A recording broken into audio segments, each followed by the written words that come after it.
Hey fam, it's January 30th, Thursday, 2106.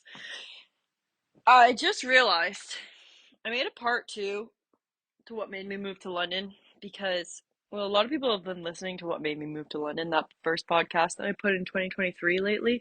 So I was curious to what I actually said in it. Um, to be honest, I never listened to my podcasts. I don't really like listening to my voice. I don't do it for me. I just try to say what needs to be heard and surrender to that. So often don't remember what I say. Anyway, so I listened to it and I realized I didn't actually say how I landed on London. I mentioned, hold on.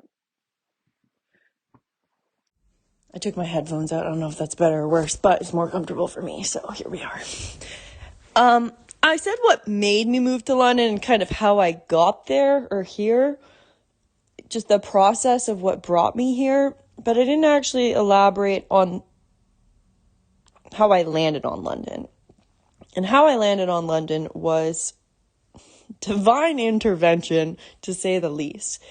I mentioned before, I did not choose London. It was not even one of my options. I was thinking of Zurich or Amsterdam or Portugal, kind of maybe somewhere warmer, or at least somewhere with water, because I freaking love water, ideally mountains. Like, I still wanted the same lifestyle that I had in Vancouver or similar to that. I think I mentioned this a little bit in the episode. Well, you would have already listened to this. I'm going to add this on to the end.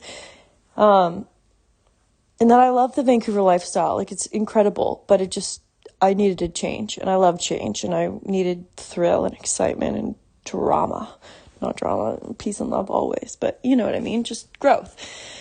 So I was literally trying to figure out, where do I go? I spent like a year or two, honestly, traveling the world with the intention of where could I see myself living.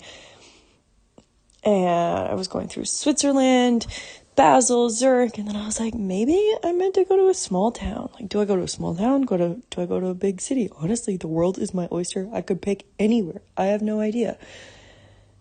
So then I thought, maybe a small town would be cool. And then I thought, well, now I honestly would probably want to be way out in the wilderness when I'm older with kids. So now's the time to live in a big city, meet people, as many people as possible. Gotta tell you, it's freaking exhausting. It's great, and that's why I'm here, and I get myself out because I keep telling myself this is what this chapter is about. Excuse me. But it takes a lot out of me, I'll tell you that. I'm social when I'm social, and you all think I'm super extroverted because when I'm around you, I'm sure I'm a bundle of energy. But that's because I spent the majority of the week to myself alone working. Yeah, I'm on meetings quite a bit, but a lot of my energy is like reserved and I need to refuel by myself. So here we are. So I'm traveling the world, spending 2 years. Basically, once the world opened up, I was like, cool. Shit, where do I go? Well, I don't know. I kind of want to go somewhere where I need to learn a new language. I went to Germany, saw my cousin in Nuremberg. I was like, oh, Nuremberg is incredible. I'm obsessed with this place. Maybe I'll move to Nuremberg. Look for jobs at Adidas headquarters. Whatever, couldn't find the right one. Also, didn't really want to be an employee. I wanted to keep doing what I'm doing. But I was open to it. Didn't work out. Anyways, looked up the healthiest city in Europe. It said Amsterdam. So I was like, cool, maybe I'll go to Amsterdam. And then last year, I was maybe in Amsterdam 2 or 3 times. Just like an absurd amount of time I spent in Amsterdam. Not that much, but it felt like enough. And I thought, okay, I feel like I know the city already. I'm good. I don't really want to move here. And then eventually I finally landed on Zurich because I was like, Zurich would be so cool. I could still have a similar outdoorsy lifestyle. I could still be Central Europe. There's a big lake there.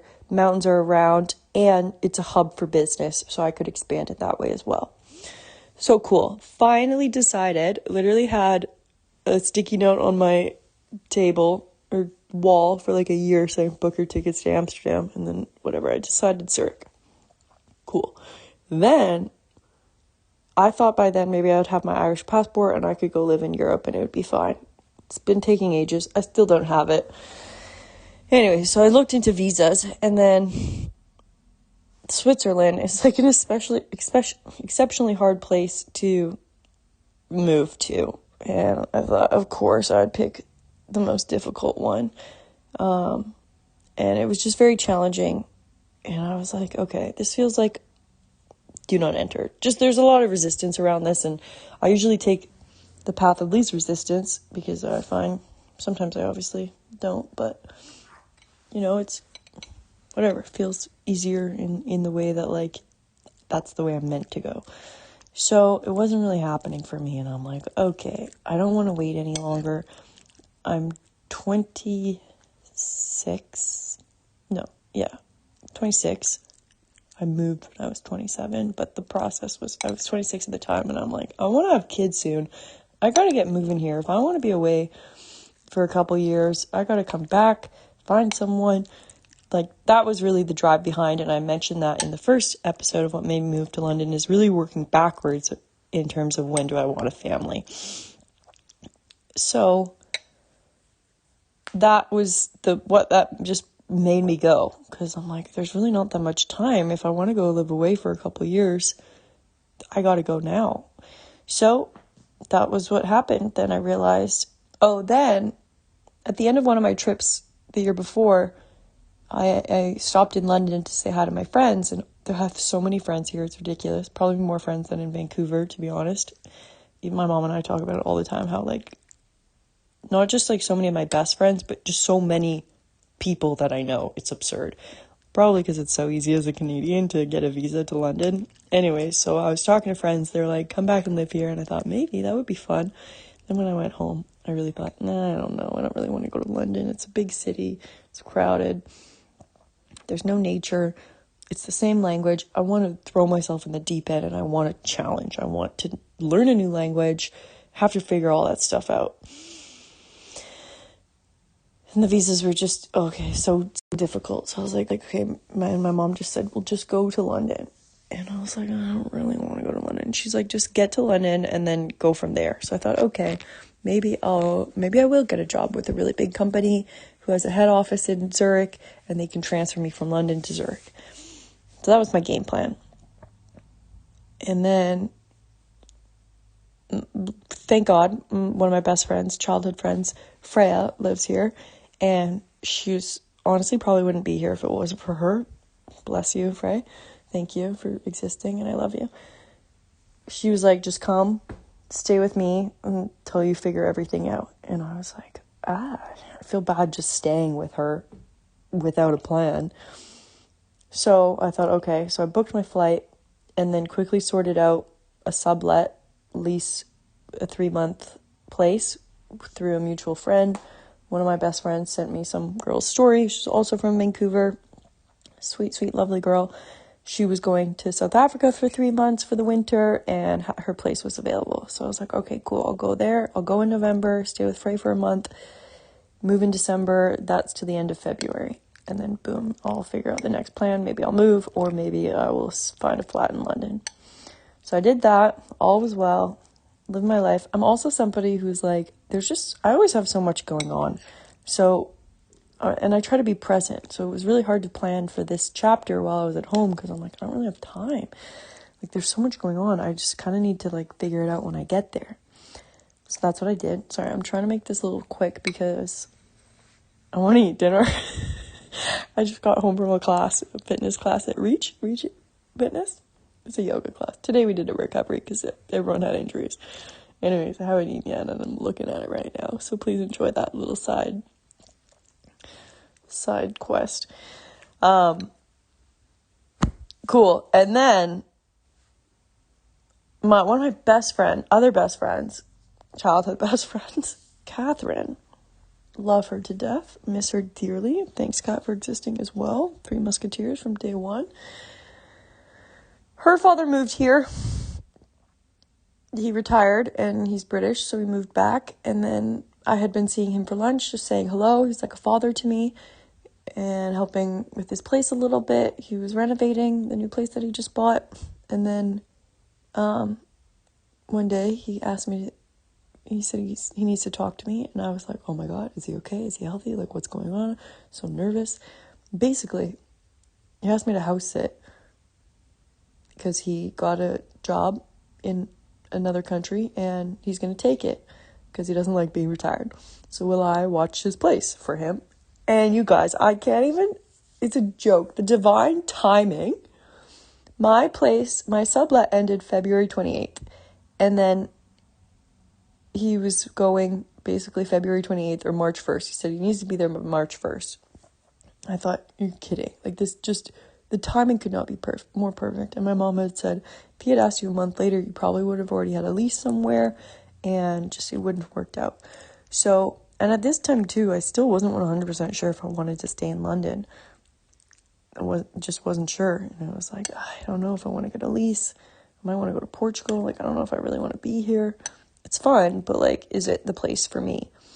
And then I thought, well, I can't, it just seems like the universe is opening so many doors and saying, live here, stay here, do all of these things. So I just surrendered to that and was like, all right, okay, we will do that. And I'll just stay until whenever he comes back. I don't know, whatever, we'll see how it goes.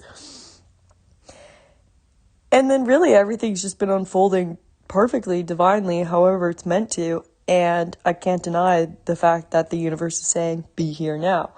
And even my mom this morning was like, it's insane how many of your best friends live there. Like, your best friends.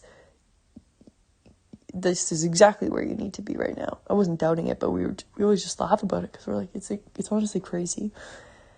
And now I love my life. I mean, I always did, but I love this. I wanted a new life because I just wanted to change. And I very much have a new life. It's super cool. I'm super happy. Life's incredible. Sometimes I'm tired and I'm not happy, but that's okay, as we all are. So that's it. That's the story, and I'm sticking to it. I have gotten so many bedtime stories, you guys. I mentioned it in the first part, I guess now I made a second part to this episode here. But the bedtime stories are thriving, and honestly, I'm like kind of good to just chill now because I've got some stories and I've been writing a chapter on it. So yeah, go travel the world to get some bedtime stories because your kids will be grateful for you. And life's a blast. I love you. Do what scares you or don't, whatever, do what you want, but just try not to have any regrets. And you most likely won't regret the things you do. You most likely will regret the things you don't do. So, no regrets. And now, honestly, I don't know if I'm going home, when I'm going home. I have no idea what the future looks like. I used to have such a clear game plan. Now, I've thrown it all up in the air, and we're just going to see what lands. And it's kind of thrilling. But I've given the universe some, like, ingredients to work with and kind of the lifestyle that I'm going after. And it's working out. So, have faith. And be spiritual. Or don't. Do whatever you want. Nothing really matters. Everything matters, but it also doesn't. Okay, that's it. I love you. I'm going to eat dinner now. I made chili. I've been eating chili for days. Okay, I love you so much. I hope you enjoy these. Can you let me know? I would really appreciate some positive, not even positive feedback, just feedback. I'm curious. I know people listen. But yeah, I'd like to just hear your thoughts. Let me know what you want to hear too. I'm just living. I've got some really cool podcasts coming. Incredible people and interviews. Okay, love you. Sweet dreams.